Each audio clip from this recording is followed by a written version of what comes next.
नमस्कार, मी पंजाब डक. आज 28 जुलैपर्यंत राज्यात आज बऱ्याच भागामध्ये सगळीकडेच पावसाचा जोर वाढत राहणार आहे, म्हणून हा अंदाज लक्षात घ्यायचा. सांगायचं झालं तर सुरुवातीला विदर्भाकडे वळू. नागपूर, भंडारा, गोंदिया, चंद्रपूर, यवतमाळ, त्याच्यानंतर अकोला, अमरावती, बुलढाणा, वाशिम, हिंगोली ह्या परिसरामध्ये काय होणार, आज दुपारमध्ये रात्रीच्या आलात काही काही ठिकाणी दुपारनंतर 3च्या नंतरच समजा बऱ्याच भागामध्ये पाऊस सुरू होणार आहे. पण रात्रीच्या मात्र जोराचा पाऊस राहणार आहे, म्हणून हा पूर्व विदर्भ, पश्चिम विदर्भातल्या 11 जिल्ह्यातल्या शेतकऱ्यांना लक्षात येतं. त्याच्यानंतर नांदेड जिल्हा, मराठवाड्यामध्ये नांदेड जिल्हा झालं, परभणी जिल्हा झालं, लातूर जिल्हा झालं, बीड जिल्हा झालं, धाराशिव जिल्हा झालं, जालना जिल्हा, संभाजीनगर ह्या परिसरामध्ये आजच दुपारनंतर चांगला पाऊस सुरू होणार आहे, म्हणून हा अंदाज लक्षात यायचा. रात्रीच्या नंतर बऱ्याच भागामध्ये चांगला पाऊस पडणार आहे, म्हणून हा अंदाज देखील सर्व शेतकऱ्यांनी लक्षात यायचा. म्हणजे मराठवाड्यामध्ये आज 21 तारखेपासून दररोज वेगवेगळ्या भागात 27 तारखेपर्यंत चांगला पाऊस पडणार आहे, म्हणून हा मराठवाड्यातल्या शेतकऱ्यांना अंदाज लक्षात यायचा. काही ठिकाणी रिमझिम राईम, कुठं थोडा शेतामध्ये पाणी सतत, कुठं पेंडॉलचा पाऊस पडेल, पण हा पाऊस येणार आहे, म्हणून हा अंदाज शेतकऱ्यांच्या पिकासाठी खूप चांगला राहणार आहे, म्हणून हे शेतकऱ्यांना लक्षात यायचं. त्याच्यानंतर उत्तर महाराष्ट्रातल्या शेतकऱ्यांसाठी खास करून आनंदाची बातमी म्हणजे नंदुरबार जिल्हा. कारण काही काही ठिकाणी मुसळधार पाऊस त्या 5-6 दिवसामध्ये पडणार आहे, म्हणून ही नंदुरबार जिल्ह्यासाठी आनंदाची बातमी, धुळे जिल्ह्यासाठी आनंदाची बातमी, जळगाव जिल्ह्यासाठी आनंदाची बातमी, म्हणून हा अंदाज सर्व शेतकऱ्यांनी लक्षात यायचा.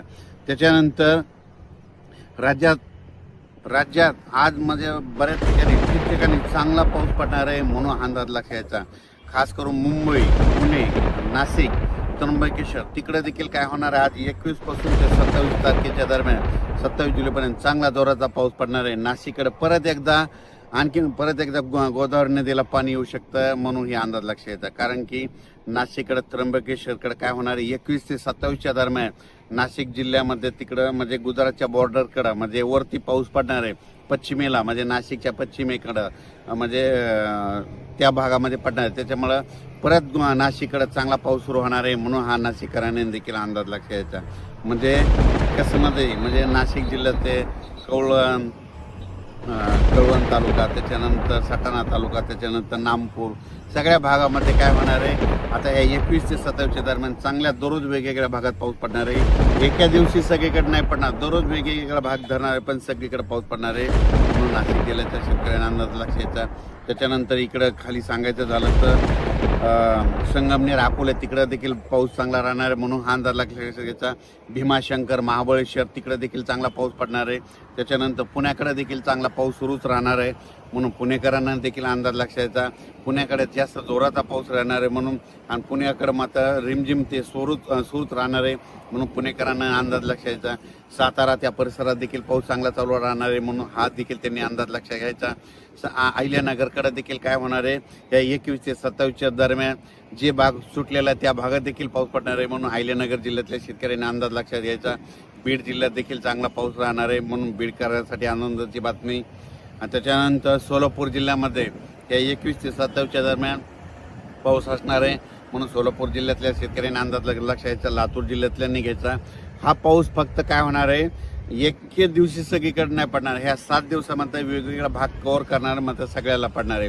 याच्यानंतर परत काय होणार आहे, 31 जुलै ते पुन्हा 5 ऑगस्टच्या दरम्यान परत पुन्हा एकदा पाऊस सक्रिय होणार आहे, म्हणून हे अंदाज देखील सर्व शेतकऱ्यांनी लक्षात घ्यायचा. कर्नाटक आणि तेलंगणाच्या शेतकऱ्याला सांगू इच्छितो, तुमच्याकडे देखील ह्या 4 म्हणजे 21 ते 27च्या दरम्यान चांगला पाऊस पडणार आहे, म्हणून तुम्ही देखील हा अंदाज लक्षात घ्यायचा. तेलंगणा, कर्नाटक देखील पाऊस राहणार आहे. कोल्हापूरला तर पाऊस सारखा चालूच राहणार आहे, म्हणून कोल्हापूरकरांच्या शेतकऱ्याच्या आनंदाची बातमी.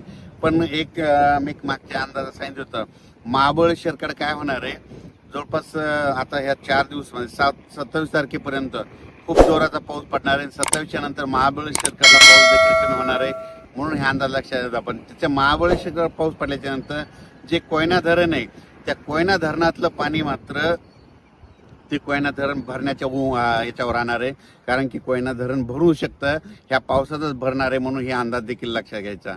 त्याच्यानंतर राज्यात सांगायचं झालं तर ठिकठिकाणी म्हणजे आज नागपूरकडं, भंडारा, वर्धा, गोंदिया सगळीकडं जवळपास चांगल्या स्वरूपाचा पाऊस सुरू होणार आहे, म्हणून हा अंदाज देखील सर्व शेतकऱ्यांना लक्षात घ्यायचा. करून नांदेडकर आज रात्रीच्याला चांगला पाऊस राहणार आहे म्हणून नांदेडकरांसाठी आनंदाची बातमी.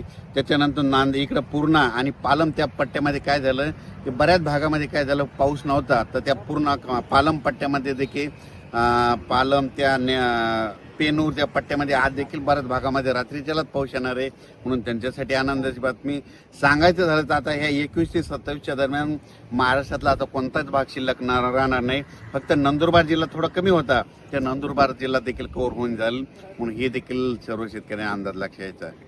त्यानंतर कोल्हापूर जिल्हा, सोलापूर जिल्हा, सांगली, जत, आटपाडी, त्याच्यानंतर पंढरपूरकडे देखील पंढरपूरची यात्रा 25 तारखेला आहे, तर त्या दिवशी मात्र पंढरपूरला रिमझिम पाऊस राहणार आहे म्हणून पंढरपूरच्या यात्रेकरूंनी देखील अंदाज लक्षात यायचा. म्हणजे सांगायचं झालं सोलापूर जिल्ह्यात देखील चांगला पाऊस राहणार आहे म्हणून हे देखील सगळ्यांना लक्षात घ्यावं. आज 21 पासूनच जळगाव, धुळे, नंदुरबार या परिसरामध्ये आज दुपारनंतर चांगला जोराचा पाऊस, आधी रिमझिम पाऊस सुरू होईल आणि नंतर ते पाऊस वाढत जाईल आणि नंदुरबारकडे मात्र 21 ते 27च्या दरम्यान काही काही ठिकाणी अतिमुसळधार पाऊस पडणार आहे म्हणून हा अंदाज देखील सर्व शेतकऱ्यांना लक्षात यायचा. सगळ्यात राहिलेलं होतं नंदुरबार जिल्ह्याला एक पाऊस